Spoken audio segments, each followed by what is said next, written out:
After being deleted by YouTube and social media in 2018, most people did nothing to defend Alex Jones or InfoWars. Instead, they obediently learned the new rules and rationalized their submission as a necessary evil. As a result, things have only gotten worse for everyone, and without any recourse, they are about to get much worse.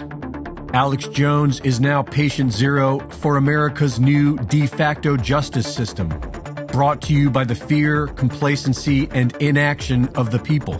Because we take it, here's how we can all expect to now be treated. Even though Jones never mentioned their name and the parents never sought a retraction, Alex Jones is being sued for defamation and intentional infliction of emotional distress by parents of children who were murdered at Sandy Hook Elementary School. The rest of the plaintiffs are federal agents, and the legal team is comprised of highly politicized members of the anti-gun lobby who have admitted their intention is to silence Alex Jones. So with this new precedent, if you dare question the official narrative, say for example, the school shooting in Uvalde, Texas, then someone can sue you into oblivion for emotional distress. But it only gets worse. The plaintiffs claim that Alex Jones was the perpetrator of the Sandy Hook crisis actor conspiracy theory, which is demonstrably false. After all the censorship and deleted videos, one can still find hours and hours of video content compiled from hundreds of sources, all questioning the official narrative of Sandy Hook. It was arguably the most discussed conspiracy theory since 9/11. And over the course of 7 years, Alex Jones spent less than 30 minutes discussing it. We know this because it's all part of the public record. But these radical judges do not care about evidence. I am not currently representing Alex Jones, so I am free to speak my mind.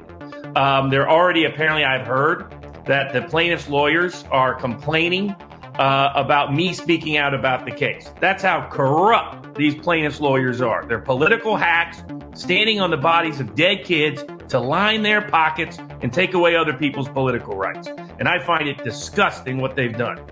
And so, but in this particular context, Jones has produced more discovery than anybody. I can't find anyone that's produced more discovery than he is, and yet they pretended that he didn't. Why?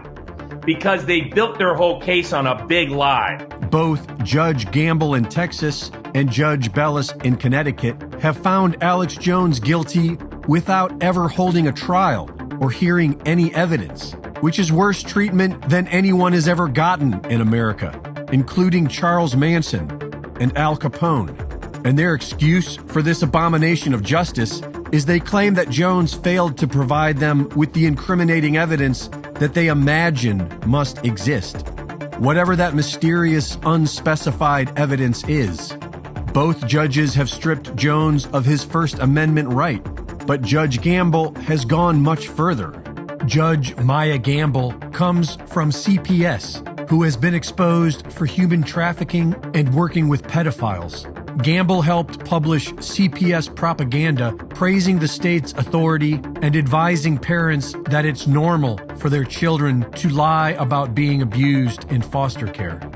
In the Alex Jones case, Judge Gamble has ordered that the words First Amendment and free speech cannot be used by Alex Jones, his witnesses, or even his lawyers.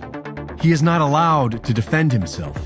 Judge Gamble has instructed that the jury is not allowed to hear about the emotional trauma caused by the mass murderer who killed the children. They are only allowed to hear how their trauma was caused by the words of Alex Jones.